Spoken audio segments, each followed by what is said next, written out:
What's up, YouTube? It's your girl, allegedly A-lease, and I'm here to give you my thoughts and my opinions on Ryan's Hope. That's an old one. Y'all, come on, let's talk about Married at First Sight.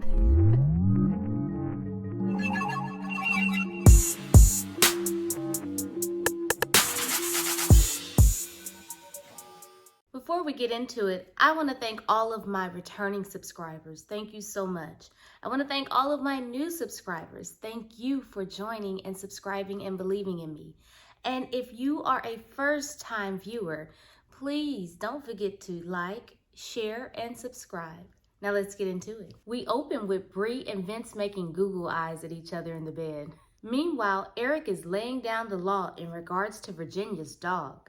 And he says, "It's half my dog now, unless you want to end this right now." Bruh, it's a dog. You really got some control issues. Now, Virginia is better than me because Virginia says, "You know what? I need a timeout. I'm going outside." I would have gave you what you asked for, okay? But Virginia steps outside and she talks to production, and production's like, "You know, what's going on? What's up with all the fighting this morning?" Come to find out, Erik's been picking fights with her since the previous night, and she just wants to leave. Now, in this moment, it becomes a little clearer as to why Erik is on his second marriage. Clara signs herself and Ryan up for some intimate yoga.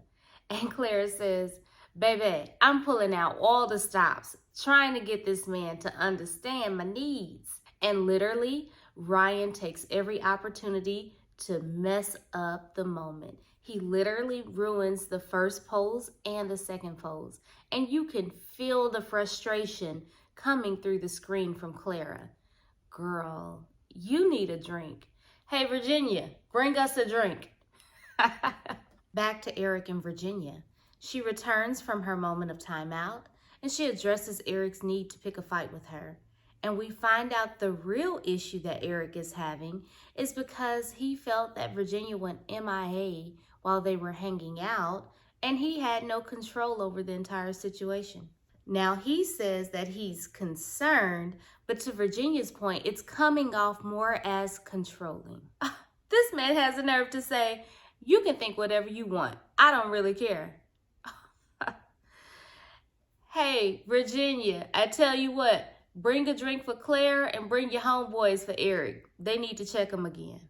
Erik continues down this foolish rant, saying, "Well, you're married, and if you don't like it, you can leave." Bruh, that's your wife. So while I completely agree that Virginia needs to chill out with the party girl mode and get more into marriage mode, you cannot come in talking to anybody like they're your child. Marriage requires patience, Erica. Then Erica asks, "How long are you gonna be mad? How long?" It's becoming clear that Erik lacks people skills, and I get it. You're always on a plane, and you're up in the friendly skies, and you're used to calling off directions to the person sitting to the right of you, and all of a sudden, it happens with no argument. But guess what? This ain't the friendly skies. Oh my God. Erica goes Haley and pulls a full Karen. "You see, I'm always getting hurt. That's my life." Virginia's like, "Bro, really? I mean, you sitting up here messing with my anxiety, and you even took time to still make it about you. Really, Erik?" She says, "This is hard for me. I haven't seen my friends. I haven't seen my cats. And I haven't seen my sobriety since I've been married to you." Facts. An old line, Erica says, "I don't want to change you. That's what you're trying to do." The way Erik is taunting Virginia at this point is seriously wrong. She's already opened up to him in detail about her anxiety, yet he's sitting there picking at her in all of her anxiety. You really do act like an Erica, and it's clear that you've been picked on before. Jacob and Haley sit and have a conversation to clear the air about their anniversary date. And they both agree that they want to attempt to have light and fun moments in an effort to move forward. Jacob compliments Haley's hair, and his good energy is so contagious. I have some nice words for Haley as well. Your outfit matches Jacob perfectly. At Paige's guest house, she receives a visit from her brother and his wife. Now, all of a sudden, Miss Paige has so much energy regarding how she was treated, but in all fairness, it should have been said to Chris and not her brother. She says that she feels that her time has been wasted and she's been devalued as a woman. You know what? I don't know who drives my blood pressure up more, Chris or Paige's elected ignorance. I have more frustration. So you mean to tell me, Paige, that Chris consummating the marriage with you and getting up and saying that he's not attracted to you didn't devalue you? You mean to tell me that him telling you that he's actually getting ready to start a family with someone else didn't devalue you? You mean to tell me sitting that woman across from you after telling you that life-altering news didn't devalue you? You mean to tell me that him buying a Mercedes for Mercedes didn't devalue you? It wasn't until Chris said that he was done that now you feel devalued, or at least you're saying it out loud. Do better, Paige.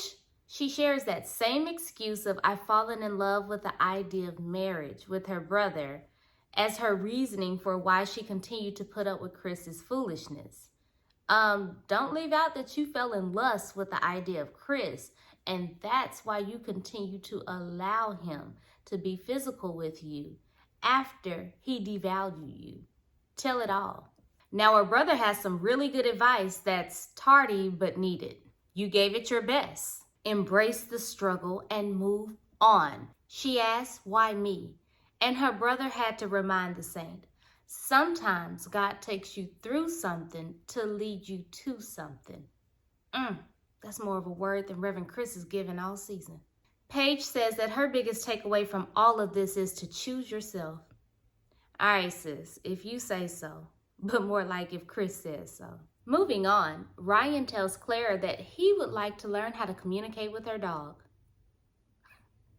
Clara literally says the same thing that I was thinking. Oh, so you trying to learn the dog, but you ain't really trying to learn your wife.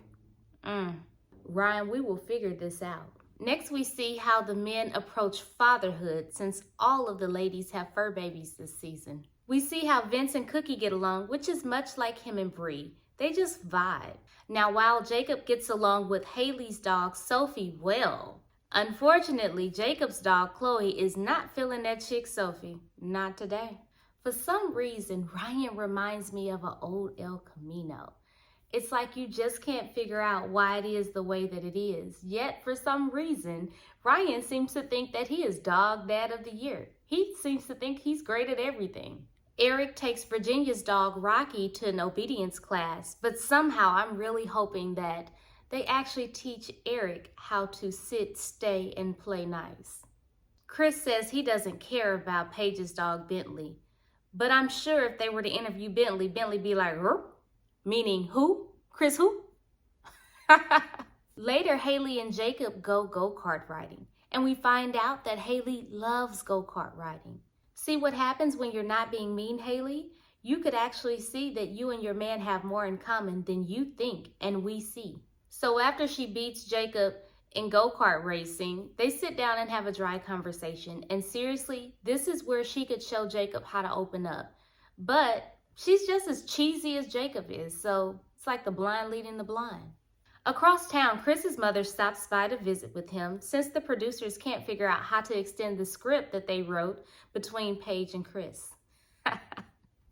Y'all, I normally can, but today I can't with Chris and his mother sitting there sight reading their script. Now, Chris says something that I'm just going to put right here on the table for you and just leave it there. He says, kid or no kid, I'm done. And that type of wording makes you question the entire baby scenario once again. I mean, on the no child part of this, there wouldn't really be an issue if there was no child on the table, correct? I mean, you wouldn't have to consider going back to be with Mercedes for the sake of your family, right? There would be no need to set Mercedes across from Paige if there was no child, right? And there would be no need to buy Mercedes for Mercedes if there was no child. So none of this would cause an issue between you and between you and Paige. My bad, they're sister-wives. I get them confused all the time. At this point, their names are interchangeable to me. Now, Chris's mama is making the most of this camera time with these fake shock faces. Stop. Sis is working hard for that Razzie and a call from Tyler Perry. Back over to Erik, Virginia, and Virginia's eyeshadow. Virginia wants to make peace with Erik. And in Erik's confessional, he says, you know, I've been in enough relationships to see when something's going wrong. But have you ever stopped to actually ask yourself, what are you contributing to the wrong? No. Now, as they're making progress, Erik does it again. He's talking down about Virginia's dog while praising his dog. Literally, Erik just does not see those little shortcomings that he has. And if you ever want to see a disagreement that you can't win, call a woman defensive the way that Erik called Virginia. Erik has some serious issues that I hope that Virginia does not overlook because of his job title as a pilot. I mean, the way he talks to her, it sounds like a father chastising his 6th grade daughter for just trying to make sure that her dog was okay during their conversation. After Virginia decides that she can no longer take this conversation anymore and she gets up, the producers interject to make sure that everything is okay. And later on that night, on the 24-hour producer's camera that stays in place after the producers leave, we can hear Erik yelling at Virginia, saying that everything was her fault. The ladies meet up minus Haley, and Paige says that she should have walked away sooner. And Bree's eyes agree with me. Duh. She also says that things could have worked out if things didn't play out the way that they did.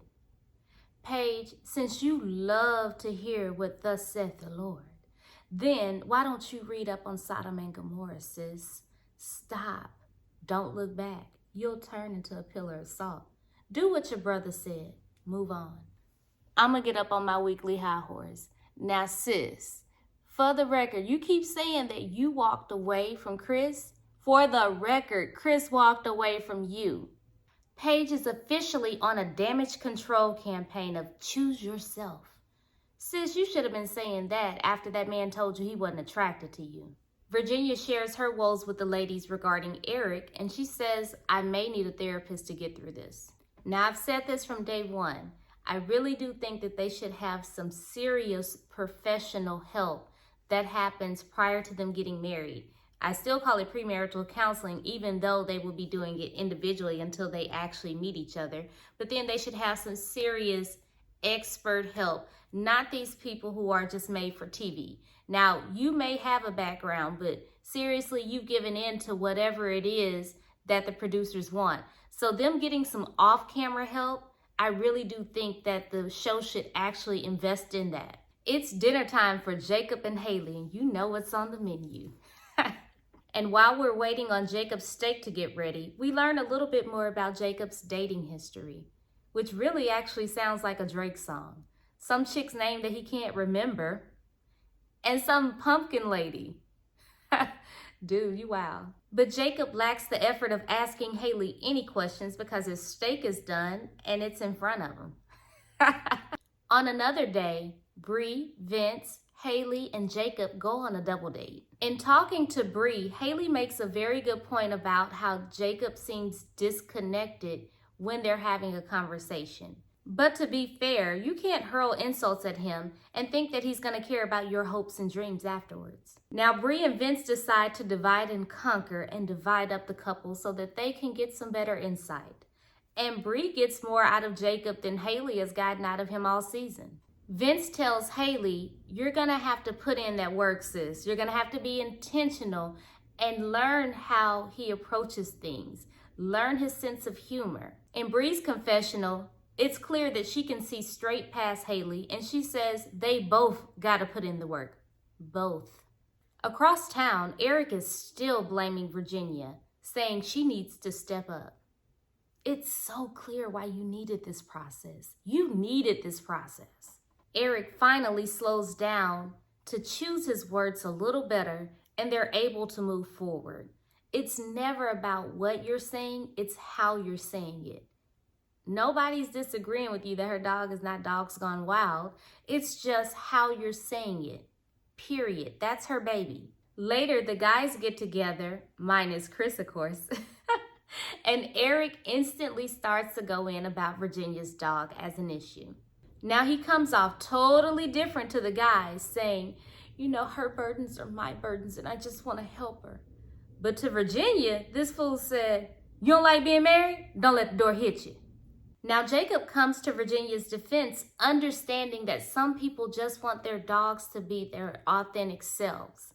As a dog mom, I actually agree with Jacob on this one because I actually sent my dog to obedience classes, and while he was Miss Cat's teacher's pet, that was actually his trainer's name, Miss Cat, he literally doesn't mind any of the signals or signs that I give. This is his house, everything is his way, and he has his own little personality. And when I tell you, there's not one person that has an issue with Killer. They love Killer to death.